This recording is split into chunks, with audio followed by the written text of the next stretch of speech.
Good morning students. Our today's class 11th Commerce, subject Accountancy, chapter 1st. Topic Advantages और Uses of Accounting. Accounting के क्या क्या लाभ है इसके बारे में आज हम स्टडी करेंगे। सबसे फर्स्ट है हमारे पास helpful in management of business. Business को मैनेज करने में सहायता प्रदान करता है। किस प्रकार से करता है? Helpful in planning. मैनेजर जो है अकाउंटिंग के द्वारा आगे के लिए प्लान कर सकता है। अकाउंटिंग में हमारे पास सारे डाटा मौजूद होते हैं जिसके थ्रू इन मैनेजर जो ये पता लगा सकता है कि हमारे उत्पादन की लागत क्या है, हमारी सेल इंक्रीज हो रही है, डिक्रीज हो रही है। इसके आधार पर वो आगे के लिए प्लान बना सकता है। Helpful in decision making. Manager जो है डिसीजन ले सकते हैं किसके बारे में? What should be the selling price of the product, how much discount should be offer to the customers. Manager जो है अकाउंटिंग के थ्रू ये पता लगा सकता है कि हमें नेक्स्ट टाइम हमारे प्रोडक्ट का सेलिंग प्राइस है वो क्या रखना चाहिए, हमें हमारे ग्राहक को कितनी छूट देनी चाहिए। तो ये जो है बिजनेस को किस प्रकार से सहायता करते हैं मैनेज करने में? प्लानिंग करने में, निर्णय लेने में और कंट्रोल करने में। कंट्रोल करने में कैसे करती है? मान लीजिए कोई डिपार्टमेंट है जो ओवर स्पेंडिंग कर रहा है तो अकाउंटिंग के थ्रू हम उसका पता लगा सकते हैं और उस पर टाइम से कंट्रोल कर सकते हैं। सेकेंड है provides complete and systematic record. Accounting की फर्स्ट फीचर ये थी कि ये सिस्टमेटिक रिकॉर्ड रखा जाता है इसमें। तो ये हमारा एडवांटेजेस है कि हमें जो है पूर्ण और एक सिस्टमेटिक रिकॉर्ड जो है प्राप्त हो जाता है।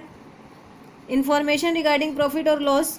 अकाउंटिंग में हम प्रॉफिट एंड लॉस अकाउंट जो है वो तैयार करते हैं जिसके थ्रू हम अपनी संस्था के प्रॉफिट और लॉस का पता आसानी से लगा सकते हैं।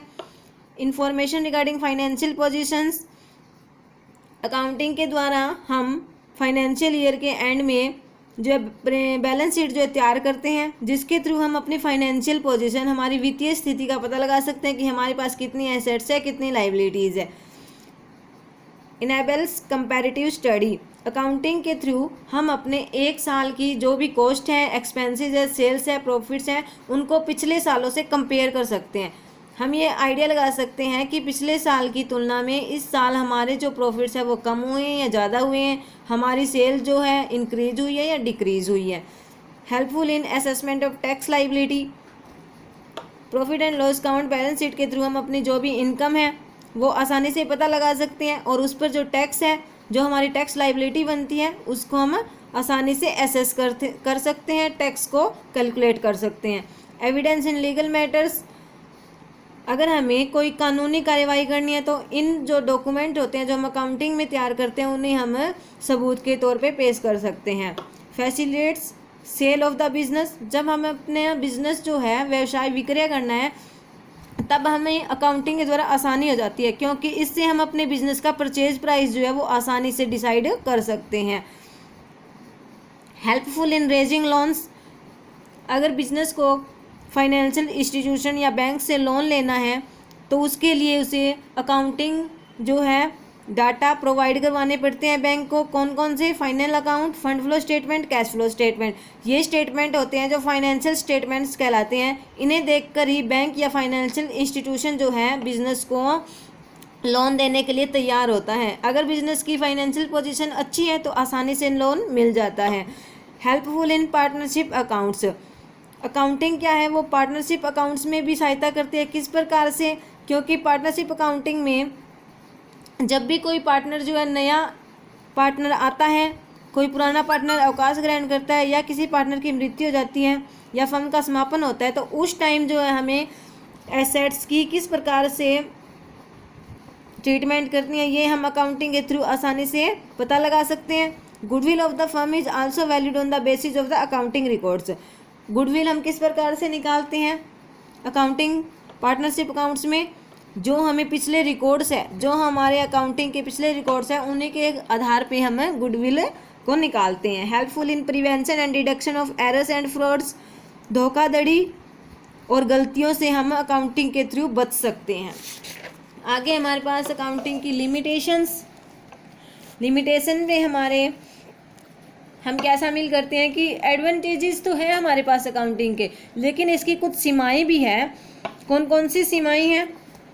Influenced by personal judgement. ये जो है व्यक्तिगत विचारों से प्रभावित होती है। फॉर एग्जांपल जैसे कि हमें डेप्रिसिएशन लगाना है, हमारे पास कोई मशीनरी है जो हमने 10 लाख में खरीदी थी, उस पर हमें हर साल डेप्रिसिएशन लगाना है। हमने उसका लाइफ टाइम मान लिया कि ये मशीनरी जो है 10 साल ही चलेगी, क्या पता वो 10 साल से ज़्यादा चल जाए, तो यहाँ पे हमने एस्टिमेट लगाया कि उस मशीनरी का लाइफ टाइम जो है वो 10 साल ही होगा, लेकिन वो 10 साल से ज़्यादा भी हो सकता है। तो ये क्या है, यहाँ हमारा व्यक्तिगत जो हमारा विचार था उससे हमारी अकाउंटिंग जो है इफेक्टेड हुई है। इसी प्रकार से हमें स्टॉक की वैल्यूएशन करनी है, या जो भी डाउटफुल डेट्स है, यानी कि जिनसे डाउटफुल डेट्स वो होते हैं जहाँ हमने जो उधार सामान दिया है उसका पैसा नए आने का खतरा रहता है, ठीक है। तो इसी प्रकार से हम यहाँ भी डाउटफुल डेट्स, यानी कि ये व्यक्ति हमें पैसा नहीं देगा, क्या पता वो हमें पैसा दे भी दे, तो ये सारी चीज़ें जो है हमारे पर्सनल विचारों से इफेक्टेड हो जाती हैं, जिससे कि हमारी अकाउंटिंग इन्फॉर्मेशन है वो सही प्रस्तुत नहीं होती। जो हमारा प्रॉफिट है वो भी हम सही से कैलकुलेट नहीं कर पाते हैं। सेकंड है based on accounting concept and conventions. Accounting की जो कुछ अवधारणाएं हैं, कुछ परिपाटियां हैं जिन्हें हमें फॉलो करना पड़ता है। ये जो परिपाटियां और अवधारणाएं हैं ये भी हमें कहीं ना कहीं अकाउंटिंग को सही तरीके से प्रस्तुत न करने में बाधा बनती है। Accountings are prepared on the basis of a number of accounting concept and convention. Hence, the profitability and the financial position disclosed by it may not be realistic. इसमें हमें एग्जाम्पल दिया हुआ है कि जो फिक्स्ड एसेट्स हैं उन्हें हम हिस्टोरिकल कॉस्ट पे दिखाते हैं। फिक्स्ड एसेट जैसे कि कोई भूमि है, ये हमारे फिक्स्ड एसेट है, इसे हमने 2 साल पहले 5 लाख रुपए में खरीदा था, लेकिन एट प्रेजेंट उसकी वैल्यू जो है 10 लाख हो गई है, और हम उसे अपनी बुक्स में हिस्टोरिकल कॉस्ट में दिखाते जा रहे हैं, हर साल 2 लाख दिखाते जा रहे हैं, लेकिन रियल वैल्यू कितनी है 10 लाख। तो ये क्या है, अकाउंटिंग इन्फॉर्मेशन इफेक्टेड हुई क्योंकि वैल्यू ज़्यादा और दिखा हम कम रहे हैं। तो ये जो कंसेप्ट और कन्वेंशन होती है ये भी अकाउंटिंग इन्फॉर्मेशन को, अकाउंटिंग को इफेक्ट करती है। Incomplete information accounting statements provide only the incomplete information because the actual profit or loss of a business can be known only when the business is closed down. Incomplete कैसे, क्योंकि हम हर साल का profit and loss दिखाते हैं, लेकिन जो real profit और लॉस है वो हम उसी वक्त पता लगा सकते हैं जब हम अपने बिजनेस को क्लोज करते हैं। Omission of qualitative information. Qualitative information कौन सी होती है, गुणात्मक जो हमारी सूचनाएं हैं उन्हें हम क्या है इसमें अनदेखा करते हैं। हम ओनली क्वांटिटेटिव इन्फॉर्मेशन को दिखाते हैं। कौन सी इन्फॉर्मेशन दिखाते हैं, जिन्हें हम मुद्रा में माप सकते हैं, ठीक है। हमारे मैनेजमेंट है वो कितनी अच्छे से काम कर रही है, हमारी क्या रेपुटेशन है, हमारे जो मैनेजमेंट लेबर के रिलेशंस है वो अच्छे हैं, फर्म्स एबिलिटी, यानी कि फर्म जो है न्यू प्रोडक्ट बना सकती है, फर्म के कस्टमर है वो कितने सेटिस्फाई है, ये सारी चीज़ें हम अकाउंटिंग में नहीं दिखाते हैं। हम केवल उन्हीं चीज़ों को दिखाते हैं जिन्हें हम मुद्रा में माप सकते हैं। तो यहाँ हम क्वालिटेटिव इन्फॉर्मेशन जो है उसको अनदेखा करते हैं। बेस्ड ऑन हिस्टोरिकल कॉस्ट, ये हमने बताया था कि हम हिस्टोरिकल कॉस्ट जो पीछे की कॉस्ट है, जब हमने 2 साल पहले किसी चीज़ को खरीदा था हम उसी पे उसे दिखाते रहते हैं। तो ये जो मेथड है वो सही नहीं है, क्योंकि इससे जो हमारी अकाउंटिंग है वो इफेक्टेड होती है, रियल वैल्यू हम नहीं दिखाते हैं। ये भी एक इसकी लिमिटेशन है कि हम एसेट्स को हिस्टोरिकल कॉस्ट पे शो करते हैं। Affected by window dressing.